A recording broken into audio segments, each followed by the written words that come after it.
listener production. Hello, happy Monday. Sasha Barbagat with you for today's episode of The Briefing. There's no denying we couldn't get by without tradies. Sure, there are some horror stories, but the positives outweigh the negatives. They're responsible for ensuring we have power, water, plumbing, safe places to live and work, and let's be real, they can do the jobs we'd rather not have to. But recently there seems to be a noticeable shortage of tradespeople, especially in our capital cities. It stems from a massive shortfall in apprentices. There are some who blame younger generations for being too soft or too lazy. But is that really the case? Trades have not got the greatest reputation. That's something that we need to see significantly turn around. We need to see more people encouraged to take on a trade. They're extremely important for the future of our country. That is today's deep dive, coming up in the second half of the briefing. In the meantime, though, Bension Siebert is here with the headlines. It's Monday, the 12th of February. G'day, Sasha. Well, Barnaby Joyce won't be at a scheduled Nationals Party meeting today following his bizarre planter box incident on Friday night. If you missed it, the MP was filmed lying on a public footpath and swearing while on the phone in Canberra just before midnight.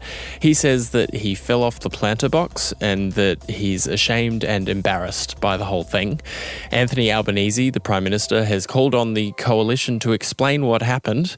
It's understood Joyce will meet with the opposition leader this week to discuss it. Both Peter Dutton and Joyce's wife, Vicky Campion, have admonished the person who filmed it, saying that someone should have helped him. Fair point, I suppose. But let's move on to actual policy. And it appears the Greens are preparing a fight over negative gearing and capital gains tax. Labor needs the support of the party to get its housing bill across the line. That would see the federal government share the equity of houses with first home buyers. But the Greens are considering whether to pressure Labor to include changes to negative gearing and capital gains in its housing policy in order to get their support for the bill.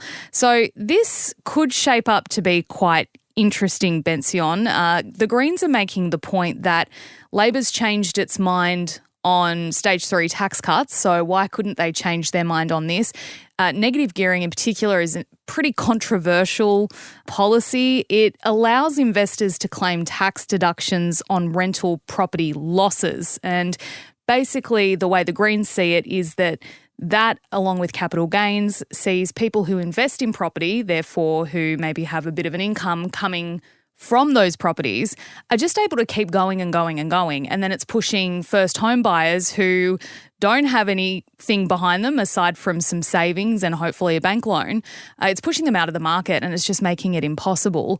And to explain capital gains for those who might not know what that is, basically it's a discount and it halves the amount of tax paid by people who sell properties that have been owned for 12 months or more. So both of those things can have a really big impact on the housing market. The Greens look like they're ready to fight for it. But I should say Labor has said, nope, we're not making any changes. But they said that about stage 3 tax cuts. So we'll see. This is true. I mean, I think Labor will be very anxious about going with the Greens on this. They lost 2 elections in a row with, I think, negative gearing and capital gains tax changes as part of their policy. So I think that although they may be willing to go back on the stage 3 tax cuts, I think they'll be a lot less keen to go back on this one. Former US President Donald Trump says he would encourage Russia to attack any NATO countries that don't pay their bills as part of the NATO alliance. Speaking at a rally on the weekend, Trump said he's spoken to the leader of a NATO country who asked what would happen if they don't pay their bills. They asked me that question. One of the presidents of a big country stood up and said, well, sir, if we don't pay and we're attacked by Russia, will you protect us? I said, you didn't pay? You're delinquent? He said, yes, let's say that happened. No, I would not protect you. In fact, I would encourage them to do whatever the hell they want. You got to pay. You got to pay your bills. In response, NATO chief Jens Stoltenberg said any suggestion that allies will not defend each other undermines all of our security, putting soldiers from NATO countries at risk. And the White House has also responded. A spokesman said the former president was, quote, encouraging invasions of our closest allies by murderous regimes, and also went on to label the comments appalling and unhinged. And we're just seeing this more and more now, Bension, as the race for the White House heats up. In a speech to supporters in South Carolina at the weekend, Trump also promised to embark on the biggest migrant deportation program in US history. He promised to crack down on, quote, transgender insanity and cut funding for schools teaching about systemic racism in America. It feels like we're back in 2016 again. Absolutely. And just to explain, NATO is the alliance of European nations and the US, which says that if one of them is attacked, then all of them are going to respond. The only time it's been invoked as an alliance is after 9/11, so it's considered to be one of the most important alliances that there is in terms of preventing large state conflict. These comments are shocking from Donald Trump. No president of the United States has ever suggested that they would incite an enemy to attack American allies, although Trump has often boasted about how well he gets on with Vladimir Putin, the Russian president. But I think the overwhelming reason why people find this scary is that if allies can't rely on the US for their security, then they may well try and find security in China or in Russia. A new report has revealed up to a third of Aussie kids can't read properly. The Grattan Institute has released its Reading Guarantee report, which found schools are persisting with a style of teaching favoured by universities that does not have the backing of science. It has an estimated cost to the economy of $40 billion. So the whole language approach, which is the teaching style that the Grattan Institute is criticising, emphasises student-led learning and claims reading is easy and natural. The researchers argue what that does is leave kids to guess the meaning of words as they're learning. Structured literacy should be the preferred method, according to the report, which involves the skill being broken down as phonics and the elements taught explicitly. And the 58th Superbowl is on today, with the Kansas City Chiefs taking on the San Francisco 49ers. Kickoff is at 10:30 a.m. Australian Eastern Daylight Saving Time, but if you just want to watch Usher's halftime show, then that gets underway around midday. An Aussie is playing this year, Mitch Wishnowsky, who will line up for the 49ers after leaving his tradie job in Perth and pursuing a career in the NFL. If his team wins, he'll be the first Australian to play and win in a Super Bowl. And of course, a lot of eyes will be on Taylor Swift, who's dashed from her Tokyo Eras show to be in Las Vegas to watch boyfriend Travis Kelce take to the field for the Chiefs. I'm pretty excited about this, Bension.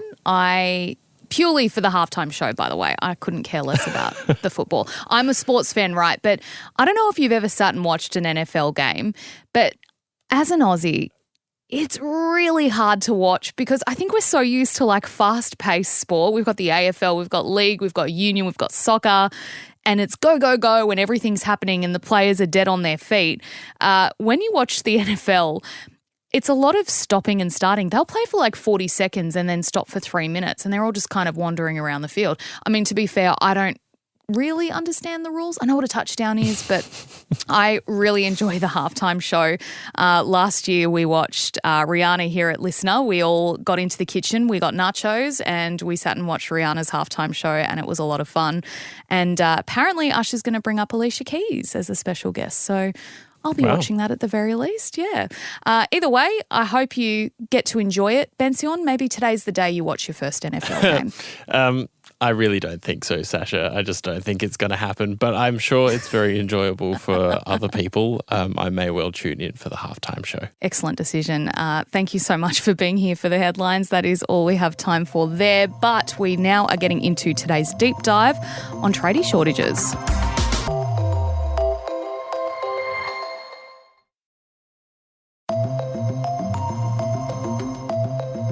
Ask anyone in Australia who needs a light fixed, a door removed, or a small reno, and they'll tell you they can't even get a tradie to give them a quote. Concerns have been growing about not only a shortage of qualified tradies, but also apprentices. The federal and state governments concede there are big housing shortages right across the country, but their hands are tied in doing anything about it because there are simply not enough skilled tradespeople to address the problem. Then there's the claim from some that it's a generational thing. They claim Gen Z is too soft or too lazy to take up a trade. Advocates want more subsidies and investment to boost the workforce. But can that address issues put up by some young people getting into a trade who have reported toxic workplaces and even hazing? How did we get into this mess? And more importantly, how can we fix it? Liam O'Brien is Assistant Secretary at the ACTU and he's here to help answer those questions. Liam, thanks for joining us on the briefing. Look, what is your research telling you? Just how bad is this tradie shortage right now? Look, we've been in shortage for apprentices and trainees for some time now. What we have seen is that just in the previous year, I should say, in terms of the latest data, there were just over 377,000 apprentices and trainees in training. And that is slightly down on previous years. We had just over 400,000 at the same time in 2022. But it sort of remains an improvement generally from where we were in terms of the last decade. So we are seeing some progress. There was a pretty significant COVID spike, obviously, with some of the incentives that were put around training. And we are returning to a bit more of a normal, what might be considered a sort of normal rate, but it's still well below what we need in terms of meeting some of the skills shortages that we've got around the country. Yeah, talk us through that. What trades are kind of seeing the most impact from existing and continuing shortages?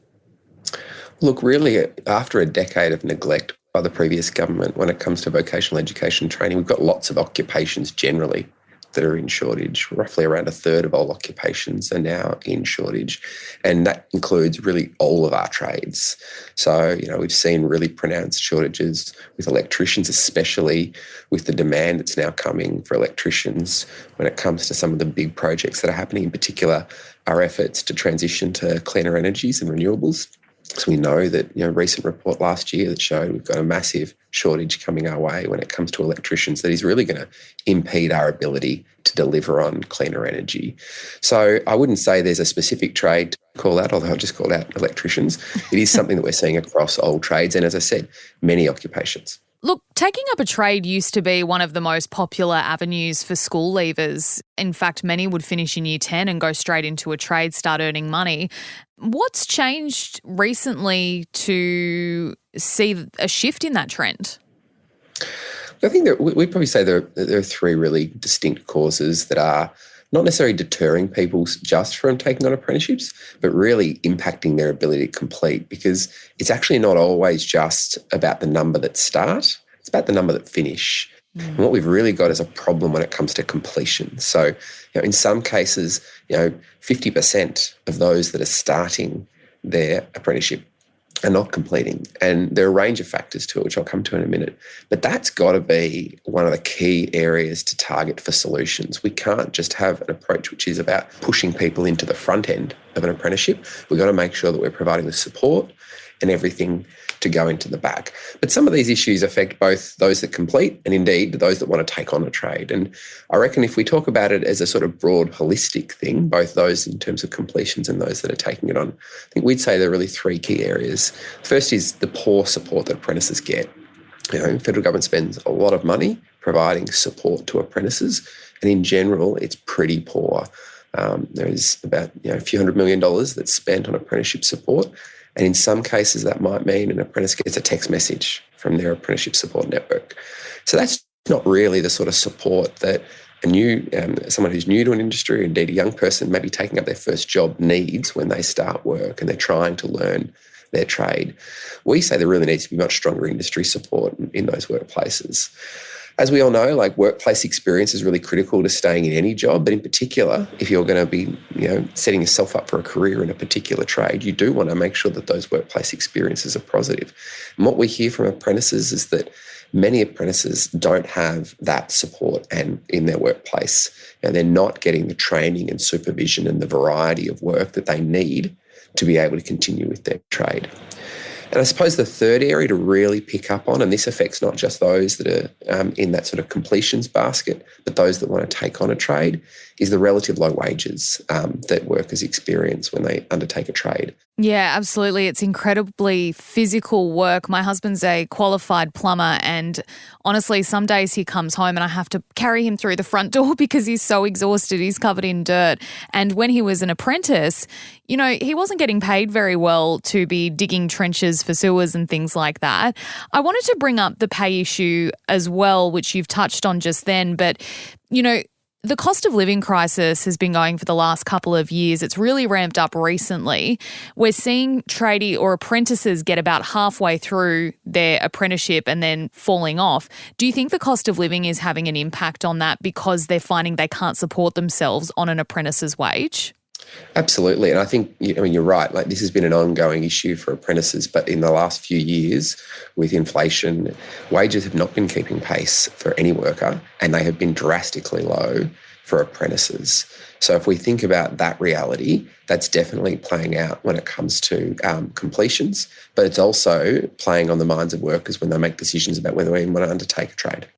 I think people know that in the long term, they're rewarding careers. They provide stable incomes in many sectors, especially when potentially you've got good, secure jobs that flow from them.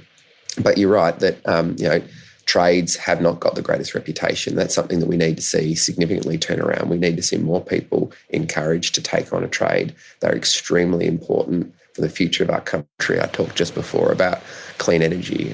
If there are young people out there that, like me and I'm sure you and others, that are committed to seeing us reach a more sustainable environment in relation to our climate, then the clean energy workforce needs electricians. We are desperate for electricians at the moment, and we need to make sure that as many young people as possible are coming into those trades to help us get to that new pathway.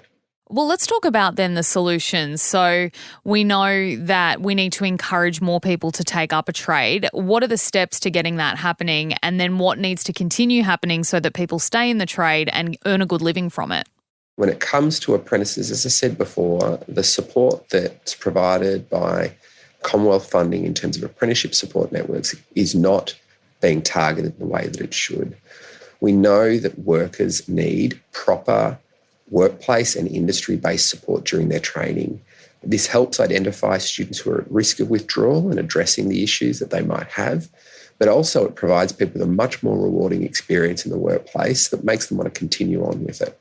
We also need to see employers commit to improving apprentice experience in the workplace and providing a much greater commitment to training and supervision, and a real meaningful commitment to building and welcoming and accepting that in the workplace. And as I said before, I think the third thing that we have to address is wages. We cannot just have this acceptance that apprentice wages are going to remain low, especially when apprentices are being presented with opportunities to go and take less skilled, possibly less physically demanding work, to your point, for significantly greater money. This is a pretty simple supply and demand issue, and we need to address it. Yeah, all those things you mentioned are great in theory, but how do we address that? It's one thing to want it, but is this regulation from government? Like, how do we get employers on board with paying more money? Does that mean the government needs to give more money to employers taking on apprentices so that, that wage gap can narrow a little bit? I mean, how do we do it? The reality is that we do think there is employer capacity to pay more. But I think you're right in saying that this needs to be a joined-up approach, and it's not just about the wages, it's about the support as well. I think we need to think of the role that both unions and employer organisations play in supporting workers. We are the ones who understand the issues that workers are facing in workplaces, and how do we connect workers and unions and employer organisations up to make sure that employer organisations are supporting those employers to make sure they are providing training and supervision, ensuring that those workplace experiences are good, and that unions can also talk to young workers about how a rewarding career can be in one of those trades and the sorts of things that workers should be on guard for, and also about their rights. I think one of the key features of apprentices is that more often than not, they are young workers, and so it's not just an issue about their first experience in a trade, it's their first experience at work. So understanding what your rights are. So we think there is a much more industry-based approach that is better for workers and also better for employers. I might have talked about my partner coming home covered in mud and exhausted. However, he does find being a tradesman rewarding work. He gets to meet a lot of people. Now that he is fully qualified, the money is much better. What would your advice be to someone listening to this who is potentially looking at taking up a trade? How should they go about it, and what should they be on the lookout for? Look, I think the first thing to do if you're considering a trade is head along to your local TAFE and have a discussion with them about your interests and sort of what's on offer. We've seen a massive boom in opportunities for young workers, in particular with the work of the Commonwealth Government's fee-free TAFE, or indeed many of the states have done similar. So there is a big push to get young people into trades and into training. I think what we would say also is that it's not just about things like fee-free TAFE. We've got to see greater investment from government to help build capacity in TAFE. In some states, we are not able to meet the demand of young people. So we do, despite the significant skill shortage, we have some bottlenecks in our TAFE system, which means that even if everybody that we needed to come and fill those shortages wanted to, we don't have the capacity to train. So there are some other bottlenecks that we also need to address in terms of how we can, quickly lift the rate of apprenticeships being taken up and completed. But also, I think we do need to look at some of those demand drivers about how do we encourage younger people to take on a trade as well. Liam O'Brien, it is obviously a pretty complex but also really important issue. I think sometimes we can take our tradies for granted and just how much they do, not only for us but for our society in general. Like you said, with clean energy, electricians are going to be in super high demand and we're only going to need more. Thank you so much for talking to us today and giving us your insights. Thanks very much. That was Liam O'Brien, ACTU Assistant Secretary. And that is all for today's episode. Thank you so much for listening. Make sure you check back the Savo at 3 for another episode. And remember, we would love for you to reach out to us and get in touch about anything you're feeling about the briefing at the moment, whether it's feedback or whether it's a great idea you have for a story. We want to hear from you. Best place to get in touch with us is on Instagram. Search The Briefing. Give us a follow and send us a DM, and don't forget to join our brand new broadcast channel. I'm Sasha Barbagat. Thanks for listening. Listener.